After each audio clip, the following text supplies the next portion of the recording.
Human neural system. पहले हम जानते हैं कि न्यूरल सिस्टम में क्या क्या चीजें आती हैं जिससे ये पूरा न्यूरल सिस्टम बनता है। So the neural system is composed of highly specialized cell called the neuron। पहली चीज न्यूरल सिस्टम में क्या आती है जो कि बहुत बहुत बहुत इंपॉर्टेंट है, एक हाईली स्पेशलाइज्ड सेल आते हैं जिनको हमने नाम दिया है क्या, न्यूरॉन। अब आगे बढ़ते हैं, अब बात करते हैं कि डिफरेंट डिफरेंट ऑर्गेनिजम्स में कैसे कैसे न्यूरल सिस्टम्स पाए जाते हैं, यानी वो न्यूरल सिस्टम किस किस चीजों को मिलाकर बनते हैं डिफरेंट डिफरेंट ऑर्गेनिजम्स में। देखो जरा, neural organization is very simple in lower vertebrates. जरा ध्यान रखना, these 3 points are very most important. Neural organization जो है वो लोअर इनवर्टिब्रेट्स में आप लोगों को सबसे ज्यादा सिंपल मिलता है। क्या होता है इसमें, केवल having only network of neuron, यानी आपको केवल नेटवर्क ऑफ न्यूरॉन मिलेगा। अभी आप लोग कंफ्यूज मत होना कि न्यूरॉन क्या होता है, मैं अभी पूरा स्ट्रक्चर बना के पूरा अच्छे से डिफाइन करने वाली हूँ। इस बात को लेकर कंफ्यूज मत रहना, बस माइंड में रखो कि लोअर इनवर्टिब्रेट में क्या होता है, बहुत सिंपल न्यूरल सिस्टम होता है जिसमें केवल नेटवर्क ऑफ न्यूरॉन्स जो है वो ही बनते हैं और उसके अलावा कुछ नहीं होता। बैटर इन इंसेक्ट, यानी थोड़े बैटर हो जाते हैं इंसेक्ट्स में। ठीक है, क्या होता है उसमें कि brain is also present with number of ganglia, brain भी उसमें प्रेजेंट हो जाता है, जबकि लोअर इनवर्टिब्रेट्स में कोई ब्रेन नहीं होता, केवल नेटवर्क ऑफ न्यूरॉन होते हैं जिनसे कि हमारी जो सारी सिग्नल्स हैं वो ट्रांसमिट की जाती हैं। बट बैटर होता है थोड़ा इंसेक्ट्स में, क्योंकि उनमें अब आ गया है ब्रेन, ऑल्सो उनमें आ गए हैं नंबर ऑफ गैंग्लियाज। जैसे कि हम लोग बात करें कॉकरोचेस की, आप लोग अभी पढ़ोगे स्ट्रक्चरल एंड ऑर्गेनाइजेशन वाला जो आपका चैप्टर है क्लास 11th बायोलॉजी में, उसमें आप लोग पढ़ोगे कॉकरोचेस में कि उसमें नंबर ऑफ गैंग्लियाज भी पाए जाते हैं, तो इंसेक्ट्स को लेकर उन्हें वही बात की जा रही है। ठीक है, हाईली डेवलप्ड इन वर्टिब्रेट्स, यानी हम लोग वर्टिब्रेट्स हैं हम लोग, तो सबसे ज्यादा हाईली डेवलप्ड हमारे अंदर होता है। वरना एक बात बताओ, कॉकरोच आजकल बिल्डिंग वेल्डिंग बना के बैठे होते, इतनी सारी टेक्नोलॉजी फैला के बैठे होते, बट हाईली डेवलप्ड केवल और केवल वर्टिब्रेट्स में होता है। दैट्स व्हाई हम लोग का दिमाग इतना तेजी से चलता है। बैटर होता है इंसेक्ट्स में, बट बहुत ही सिंपल, बहुत ही कम दिमाग वाले जो होते हैं वो होते हैं आपके लोअर इनवर्टिब्रेट्स। ठीक है, अब जरा फटाफट से बात कर लेते हैं कि ह्यूमन न्यूरल सिस्टम जो है वो हमारे 2 पार्ट्स में डिवाइडेड है। कौन सा कैसा वो हम बात करते हैं। देखो, human neural system is divided into 2 parts. ये ह्यूमन न्यूरल सिस्टम ही है, ठीक है, एनएचएस मैंने इसको एचएनएस मैंने इसको लिख दिया। ठीक है, सेंट्रल न्यूरल सिस्टम और peripheral neural system. Central neural system को हम बोलते हैं सीएनएस, जस्ट शॉर्ट करके, एंड दूसरा हमारा पेरिफेरल न्यूरल सिस्टम जिसको हम बोलते हैं पीएनएस। यानी न्यूरल सिस्टम के भी 2 पार्ट हैं, central neural system and peripheral neural system. अब जरा ये बने किस किस चीज से होते हैं, क्या इनमें डिफरेंस होता है वो जानते हैं। पहला, central neural system comprise brain and spinal cord. Comprise का यहाँ पर मतलब है किस किस चीज से मिलकर बने होते हैं। तो सेंट्रल न्यूरल सिस्टम में आपका होता है ब्रेन एंड स्पाइनल कॉर्ड। आप लोग समझते हो जिसे हम रीढ़ की हड्डी बोलते हैं, ये यहां से होते हुए जो आती है हमारे सर से, तो ये हो गई हमारी स्पाइनल कॉर्ड। एंड जो ब्रेन, ये पूरा पोर्शन हमारा होता है CNS. Peripheral comprise all the nerve associated with the CNS. समझ में आया, सीएनएस यहाँ पर क्या है, सेंट्रल न्यूरल सिस्टम। यानी सेंट्रल न्यूरल सिस्टम में तो ब्रेन और स्पाइनल कॉर्ड होता है। अब ब्रेन और स्पाइनल कॉर्ड के बीच का जो कनेक्शंस है वो कौन बनाती है, नर्व्स बनाती है। तो वही नर्व्स जो भी कंप्राइज हो रही हैं वो नर्व्स हमारी पाई जाती है पेरिफेरल न्यूरल सिस्टम में। पढ़ो जरा, comprises all the nerve associated with the CNS. समझ में आया। अब जरा एक और चीज देख लो कि जो ये भी नर्व्स होती है ना, पेरिफेरल नर्व सिस्टम में इनको हम फाइबर भी बोल सकते हैं। तो 2 हमारी फाइबर्स होती हैं जो कि काम करती हैं सिग्नल ट्रांसमिशन का, यानी कहीं से हमारी ब्रेन से जो भी आदेश आता है वो बॉडी तक कैसे जा रहा है, बॉडी का जो भी आदेश है वो ब्रेन तक कैसे जा रहा है। देखो, 2 फाइबर्स होती है पेरिफेरल न्यूरल सिस्टम में। कौन कौन सी, afferent fibres and efferent fibres. Afferent fibres क्या करती है, ट्रांसफर करती है सिग्नल्स को from tissue to brain, and जो इफरेंट फाइबर होती है वो ट्रांसफर करती है सिग्नल को ब्रेन टू टिश्यू। याद रखना, कंफ्यूजन इसमें नहीं होनी चाहिए, ये आता है क्वेश्चंस में। ठीक है, नीट के क्वेश्चंस हो चाहे बोर्ड के क्वेश्चंस हो। देखो जरा, पेरिफेरल न्यूरल सिस्टम में कंप्राइज होती है सारी नर्व जो कि एसोसिएट होती हैं किससे, सीएनएस से। इनमें हमारी 2 फाइबर्स होती हैं मेन पेरिफेरल न्यूरल सिस्टम में। कौन कौन सी, afferent fibre and efferent fibre. Afferent fibre में क्या होता है कि ट्रांसफर करती है सिग्नल फ्रॉम हमारे टिश्यूज टू ब्रेन, एंड जो इफरेंट फाइबर्स होती हैं ये करती हैं ब्रेन टू टिश्यू। जैसे मैंने नोचा, ये मेरे ब्रेन को पता लगा कि मैंने अपने ऐसे टिक किया है, तो टिश्यूज टू ब्रेन। अब ये काम मेरा करा इफरेंट फाइबर ने। हमें रात को नींद आती है, हम ऐसे उबासी लेते हैं, यानी ब्रेन हमें सिग्नल दे रहा है कि सो जाओ, ब्रेन हमारे टिश्यूज को रिलैक्स कर देता है और हम सो जाते हैं। तो वो काम कौन करता है? हमारा इफरेंट फाइबर। समझ में आया आप लोगों को? आगे देखिए। एंड अभी उसके पार्ट्स खत्म नहीं हुए हैं साहेब। पेरिफेरल न्यूरल सिस्टम जो होता है वो भी आपका डिवाइड होता है दो में। कौन कौन से? फटाफट देखिए। पेरिफेरल न्यूरल सिस्टम, जिसको हम PNS भी बोल देते हैं, मैं लिख देती हूँ, ठीक है, ताकि आप लोग कंफ्यूज ना हो जाओ। ये है आपका PNS। And central neural system को क्या बोलते थे शॉर्ट फॉर्म में? CNS। अभी लोग आपको पता होगा। देखो, पेरिफेरल न्यूरल सिस्टम जो है वो आपका दो में डिवाइड रहता है। किस किस में? Somatic neural system and autonomic neural system में। दो में डिवाइड रहता है साहब, somatic neural system and autonomic neural system. क्या होता है इनमें? देखो जरा। सोमैटिक न्यूरल सिस्टम में क्या होता है कि release impulse from CNS to skeletal muscle. समझ रहे हो जरा? CNS यानी एक तरह से हमारी ब्रेन की यहाँ पर बात की जा रही है। ब्रेन एंड स्पाइनल कॉर्ड दो चीजों को कंप्राइज करता है, तो मेनली हम ब्रेन को लेके चलते हैं। तो जो ब्रेन से इंपल्स आ रहे हैं वो ट्रांसफर किए जाते हैं हमारी स्केलेटल मसल्स, जैसे हमारे हाथ को, हमारे पैर को, और आप लोग इंडायरेक्टली बोल सकते हो कि हमारे वॉलेंट्री ऑर्गन्स को। वॉलेंट्री ऑर्गन्स कौन से होते हैं? जिन्हें हम कंट्रोल कर सकते हैं। यानी जैसे हमारा हाथ, हमारा जो भी पैर है, ब्रेन से सिग्नल आ रहा है हाथ उठाओ, ब्रेन से सिग्नल आ रहा है पैर उठाओ, यानी जो भी ब्रेन का सिग्नल है वो ट्रांसफर किया जा रहा है स्केलेटल मसल्स और वॉलेंट्री मसल्स को। जो हमारा ऑटोनोमिक न्यूरल सिस्टम हो रहा है, क्योंकि नाम में ही ऑटोमेटिक आ रहा है, ऑटोनोमिक मतलब हम लोग एक अंदाजा लगा सकते हैं ना, ऑटोमेटिक। तो ये इंपल्स करता है CNS टू इनवॉलेंट्री मसल्स, जैसे हमारा हार्ट इनवॉलेंट्री मसल्स है। हम बोलते हैं भाई रात हो गई, थोड़ा निकाल के रख देते हैं, भाई तू भी सो जा, मैं भी सो जाती हूँ, गुड नाइट। ऐसा होता है क्या? नहीं, हमारा हार्ट चौबीसों घंटे धड़कता है, हमारा ब्रेन चौबीसों घंटे काम करता है।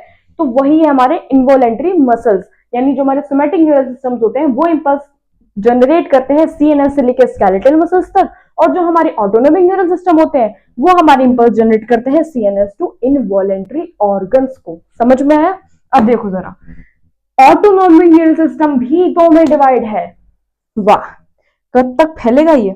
नहीं, लास्ट है। देखो इधर, ऑटोनोमिक जो है वो भी दो में डिवाइड है, sympathetic neural system and parasympathetic neural system. NCERT में आपका यही तक बताया गया है। अब सिंपैथेटिक पैरासिम्पैथेटिक उसमें नहीं बताया गया, तो आप लोग अभी बिना कंफ्यूज हुए इधर तक की इसको याद कीजिए। तो एक बार मैं फिर से रिवाइज करा देती हूँ। हमारा जो न्यूरल सिस्टम है वो दो में डिवाइड है, central neural system and peripheral neural system.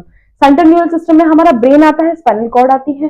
Peripheral neural system में हमारी जो CNS से एसोसिएटेड जितनी भी नर्व्स है वो हमारी पेरिफेरल में आती है। अब पेरिफेरल में भी हमारे दो आते हैं, somatic neural system and autonomic neural system. Somatic neural system क्या करती है? इंपल्स जनरेट करती है CNS to skeletal muscle, and autonomic क्योंकि वो ऑटोमेटिक है तो वो कहां से जनरेट करेगी? CNS to involuntary organs. हमारे जो ऑटोनोमिक होते हैं वो भी हमारे दो में डिवाइड होते हैं, सिंपैथेटिक एंड पैरासिम्पैथेटिक। तो बस यही आपका पूरा न्यूरल सिस्टम का जितना भी चार्ट है। आपको एक बात बताऊं, मेरे एक्चुअली बोर्ड इतना साइज है तो मैंने दो उसमें कर लिया, मैं दो स्लाइड्स बना के तैयार करी है। बट अगर आप इस चार्ट को पूरा एक में करोगे ना तो आप जो एनसीईआरटी से पढ़ोगे वो बिल्कुल मैच कर जाएगा, एक एक लाइन मैच करेगी। तो आप इसको एज अ चार्ट में ही बना के कीजिएगा ताकि आप लोगों को आसानी हो पढ़ने में। अब फटाफट से बात कर लेते हैं न्यूरॉन के स्ट्रक्चर की। तो गाइज ये है आपका न्यूरॉन का स्ट्रक्चर। फटाफट से इसको स्टार्ट करते हैं। देखो मैंने इधर एक साइड डायग्राम बना रखा है एंड एक साइड में आप लोगों के धीरे धीरे पॉइंट्स कवर करूंगी, एंड उसी के साथ साथ मैं आप लोगों को इसमें लेबलिंग करके दिखाऊंगी ताकि आप लोगों को हैंड टू हैंड पता लग जाए कि कौन सा पार्ट कौन सा है, अच्छी तरीके से आप लोगों को डिफाइन भी हो जाएगा। So let's start. A neuron is a microscopic structure composed of three major parts। यानी न्यूरॉन, सबसे पहले याद रखो कि न्यूरॉन एक कैसा स्ट्रक्चर है? माइक्रोस्कोपिक स्ट्रक्चर है एक न्यूरॉन, जो कि तीन पार्ट से आपका बना होता है mainly, cell body, dendrites and axon. तो मैं आपको पहले एक बार दिखा देती हूँ। सेल बॉडी की जो लोग बात कर रहे हैं, यहां से यहां तक ये है आपकी पूरी सेल बॉडी। क्या है ये आपकी? मैं लिख देती हूँ, चलो मैं मार्क करके दिखा देती हूँ आप लोगों को। ये है आपकी पूरी सेल बॉडी। ये जो पार्ट है आपका यहां से लेकर यहां तक, ये है आपका एक्सन। नीचे वाला जो आपका पार्ट है ये हो गया आपका डेंड्राइट्स। तो मेनली आपके तीन पार्ट से ही बना होता है। डेंड्राइट्स आप इन्हें भी बोलते हैं, आई नो, बट हम इन्हें भी बोल सकते हैं क्योंकि that's like also fibre and that's like also fibre. तो ये क्या है हमारा सेल बॉडी, ये क्या है हमारा एक्सन, एंड ये क्या है हमारा डेंड्राइट्स। तो तीन पार्ट से मिलकर हमारा ये न्यूरॉन बना होता है। नेक्स्ट पॉइंट को हम देख लेते हैं। Cell body contain cell organelles granular bodies called Nissl's granule. Cell body की बात की जा रही है, यानी इतने की बात की जा रही है, तो यहां पर इसके अंदर कुछ साइटोप्लाज्म होता है। उस साइटोप्लाज्म में सेल ऑर्गेनेल्स होती हैं, ग्रेन्युलर बॉडीज होती हैं, जिनको हम बोलते हैं नेसेल्स ग्रेन्यूल। अब ये जो आप रेड रेड स्पॉट देख रहे हो ना, दीज आर व्हाट, नेसेल्स ग्रेन्यूल्स। क्या है ये? नेसेल्स ग्रेन्यूल्स। और इस नेसेल ग्रेन्यूल्स में क्या क्या होता है वो अब यहां से देख सकते हो।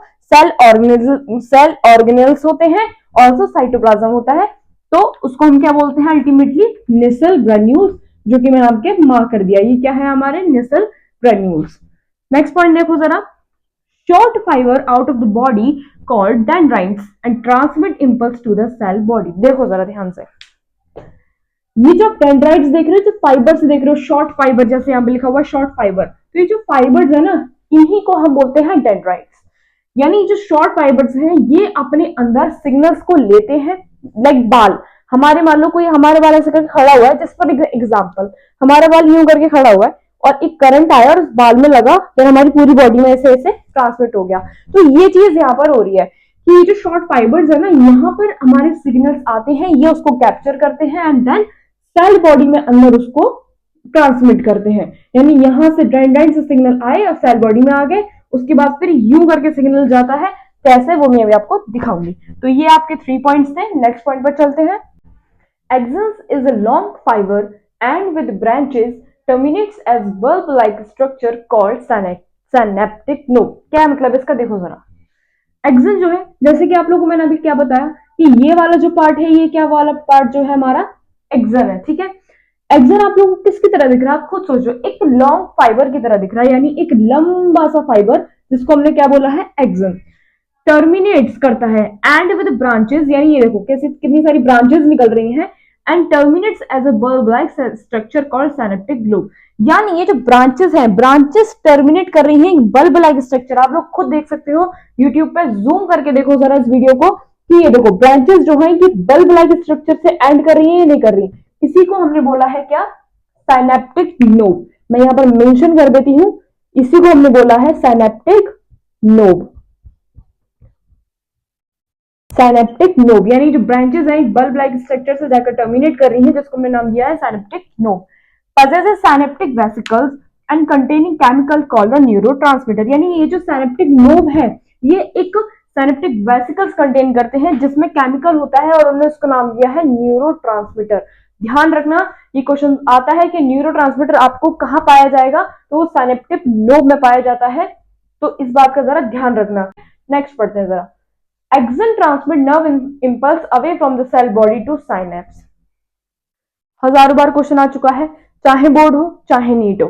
नीट में तो 1000 बार क्वेश्चन आ चुका है क्या, कि जो ट्रांसमिट, जो नर्व इंपल्स है, वो हमारे कहां से कहां ट्रांसमिट किए जाते हैं? क्या साइनेप्स से लेके एक्सन तक, यानी नीचे से ऊपर? नहीं, ऊपर से नीचे, यानी हमेशा away from the cell body. यानी ये जी है हमारी सेल बॉडी, इससे अवे, अवे यानी दूर, यानी सेल बॉडी से अवे ट्रांसमिट होता है टू साइनेप्स, यानी साइनेप्स की तरफ से, यानी सेल बॉडी से अवे साइनेप्स की तरफ, यानी ऐसे करके हमारे जो है नर्व इंपल्स आते हैं। क्योंकि आप खुद देखो, सबसे पहले नर्व इंपल्स कहां आ रहे थे? हमारे डेंड्राइट्स में। डेंड्राइट्स किसको देगा? सेल बॉडी को। सेल बॉडी किसको देंगे? एक्सन बॉडी को। एक्सन बॉडी कहां पे टर्मिनेट करेगी? हमारी साइनेप्स में। ये पूरा क्या हमारा? साइनेप्स। तो यहीं पर आके क्या हो रहे हैं? हमारे नर्व इंपल्स एंड कर रहे हैं, ठीक है। नेक्स्ट देखिए, अब जरा ध्यान से देखना। Neurons are divided into 3 parts based on number of axons and dendrites। यानी हमारे जो न्यूरॉन्स हैं वो 3 पार्ट्स में डिवाइडेड है। न्यूरॉन्स मतलब ये पूरा स्ट्रक्चर न्यूरॉन का है, तो न्यूरॉन हमारे 3 पार्ट में डिवाइडेड है। किस पर बेस्ड है वो? एक्सन और डेंड्राइट्स के नंबर पर। तो पहला हमारा आता है मल्टीपोलर। मल्टी का मतलब यहाँ पे क्या होता है? एक से या दो से ज्यादा। इसका एक से दो के दो से ज्यादा को हम मल्टी बोलते हैं। तो मल्टीपोलर हमारा किस किस से बना होता है? विद 1 एक्सन एंड 2 और मोर डेंड्राइट्स, यानी 1 एक्सन 2 और मोर, यानी 3 से भी ज्यादा, तो क्या आ गया हमारा? मल्टीपोलर। तो जो वो बना होता है आपका 1 एक्सन से और 2 और मोर डेंड्राइट से। कहां आपका फाउंड होता है ये? सेरिब्रल कॉर्टेक्स में फाउंड होता है। सॉरी, मैं थोड़ा कंफ्यूज थी। हाँ, सेरिब्रल कॉर्टेक्स में आपका ये फाउंड होता है। फिर आता है हमारा बाइपोलर। बाइपोलर, बाय का मतलब क्या होता है? दो, यानी किससे बना होगा? With one axon and one dendrite. देखो आप, with one axon and one dendrite. कहा हमारे फाउंड होता है? रेटिना ऑफ द आई में। देखो कहा हमारे फाउंड होता है? रेटिना ऑफ द आई में। अब आता है हमारा यूनिपोलर। यूनि का क्या मतलब होता है? वन होता है। वन मतलब विद वन एक्सन, यानी यूनिपोलर में आपको कोई डेंड्राइट मिलेगा ही नहीं, केवल वन एक्सन होगा, यानी डेंड्राइट्स होंगे ही नहीं, केवल एक एक्सन होगा, जो कि ये होता है, केवल एक एक्सन होगा और उसमें डेंड्राइट्स होंगे ही नहीं। कहां आपका वो फाउंड होता है? फाउंड इन एम्ब्रियोनिक स्टेज, यानी एम्ब्रियो के स्टेज में केवल ये फाउंड होता है। ठीक है, तो ये आपके न्यूरॉन्स के पार्ट्स थे। Multipolar with one axon two और more dendrites found in cerebral cortex. Bipolar with one axon and one dendrite found in retina of the eye. Unipolar with one axon only and found in embryonic stage. याद रखना। Next चलते हैं। अब आगे बढ़ने से पहले कुछ मार्किंग्स देख लीजिए जो कि बहुत इंपॉर्टेंट है पॉइंट्स में। ठीक है, देखो जरा, आप लोग को ये तो पता लग ही गया है कि ये जो बीच में से ब्लैक लाइन जा रही है ना, देखो आप जरा जूम करके देखो, ये जो बीच में से ब्लैक लाइन जा रही है, इसको हम बोलते हैं एक्सन, क्योंकि ये हमारा एक्सन है, हमें पता है, एक लॉन्ग फाइबर, यानी ये एक्सन है। ये जो आपको रेड रेड पॉइंट्स दिख रहे हैं ना, ये रेड पॉइंट्स क्या है? आपके सचुवान सेल। आप हैंड टू हैंड अगर आप मेरे साथ नोट्स बना रहे हो तो इसको अभी की अभी मार्क भी कर लो। तो ये रेड पॉइंट्स जो मैंने बना रखे हैं, इनको हम क्या बोलते हैं? सचुवान सेल। एंड ये जो आपको ये बॉर्डर से दिख रहे हैं, लाइक बॉर्डर की शेप में है, ये जो आपको कवर से दिख रहे हैं, इसको हम बोलते हैं माइलिनेटेड या फिर माइलिन शेथ। क्या बोलते हैं इसको हम? Myelin sheath. ये बीच की जो लॉन्ग फाइबर है एक्सन, जो रेड पॉइंट है वो Schwann cell, and these covers are what? Myelin sheath. अब जरा पॉइंट्स पर आ जाते हैं। There are two type of axon. Neuron तो न्यूरॉन, एक्सन भी हमारे दो टाइप के होते हैं। कौन कौन से? देखो जरा, माइलिनेटेड एंड अनमाइलिनेटेड। ठीक है, देखो जरा, माइलिनेटेड कौन सा होता है? Enveloped with Schwann cell form myelin sheath around the axon. यानी सचुवान सेल से क्या होता है? वो एनवलप्ड होता है, यानी उनमें सचुवान सेल प्रेजेंट होते हैं। Form myelin sheath around action, और एक्सन के अराउंड माइलिन शेथ बना लिए जाते हैं, और उसमें सचुवान सेल को वो एनवलप कर रहे होते हैं। उनको हम क्या बोलते हैं? माइलिनेटेड, एक सेकेंड, हाँ, माइलिनेटेड एक्सन। ये मैंने पूरा नहीं लिखा है, माइलिनेटेड एक्सन, क्योंकि उसमें माइलिन शेथ भी प्रेजेंट है और उसमें सचुवान सेल को उन्होंने एनवलप भी किया हुआ है। दैट्स मीन ये हमारे कौन से हो गए? Myelinated sheath, myelinated axon. Found कहां होते हैं? जरा देखो, स्पाइनल एंड क्रेनियल नर्व्स, यानी ये फाउंड होते हैं स्पाइनल और क्रेनियल नर्व्स में। सेकंड की अगर हम बात करें तो वो है हमारा अनमाइलिनेटेड। अनमाइलिनेटेड बहुत से बच्चे समझ गए होंगे, इसमें माइलिन ही नहीं होगा। फिर भी देखो, एनक्लोज्ड विद सचुवान सेल। अच्छा मुझे जरा एक बात बताओ, एनवलप्ड और एनक्लोज्ड में क्या फर्क है? बहुत से बच्चे सोचेंगे यार सचुवान सेल तो एनवलप कर ही रखा है, उसमें एनवलप दिख दिया है, उसमें एनक्लोज दिख दिया है। मेरी बात सुनो, एक बड़ी सी कंट्री है और उन्होंने टेररिस्ट का उनका अटैक हो गया है। न्यूज में आ रही है कि एक कंट्री के बॉर्डर पे, चारों तरफ जो उसके बॉर्डर्स हैं, उनको डाकुओं ने घेर लिया है। दैट मीन्स एनक्लोज्ड, यानी केवल उसके सराउंड किया हुआ है उन्होंने, केवल सराउंड में खड़े हैं उनके। एनवलप्ड का मतलब हुआ है किसी चीज को रैप करना, यानी बहुत ज्यादा मात्रा में वो चीज है। समझ में आ रही है? इसलिए यहाँ पर एनक्लोज लिखा गया, क्योंकि बहुत कम मात्रा में जो माइलिन शेथ वहां पर होती है प्रेजेंट। और यहाँ पर वैसे लिखा हुआ है कि myelin sheath does not myelin sheath around the axon, ये लिखा हुआ है, बट बहुत कम मात्रा में होता है। क्या? सचुवान सेल। नहीं समझ में आ रहा? दोबारा सुनो, एनवलप्ड का मतलब होता है बहुत ज्यादा मात्रा में हमने उसको रैप कर दिया। एनवलप में हम लोग पैसे रखते हैं, यानी कितनी ज्यादा मात्रा में वो उसको पैक किया गया है। एनक्लोज का मतलब होता है केवल उसके सराउंड में है, यानी हल्के फुल्के उसके सराउंड में है, ऐसा कुछ पैक नहीं कर लिया गया उन्हें। ठीक है, ये तो मतलब है डिफरेंस है एनवलप्ड एंड एनक्लोज्ड में। तो माइलिन शेथ में enveloped with Schwann cell and form myelin sheath around the axon, तो वो होते हैं हमारे माइलिनेटेड एक्सन। अनमाइलिनेटेड कौन से होते हैं? एनक्लोज्ड विद सचुवान सेल से एनक्लोज तो होते हैं, लेकिन कोई भी माइलिन शेथ फॉर्म नहीं करते हैं एक्सन के अराउंड। तो इतना समझ में आया कि नहीं आया?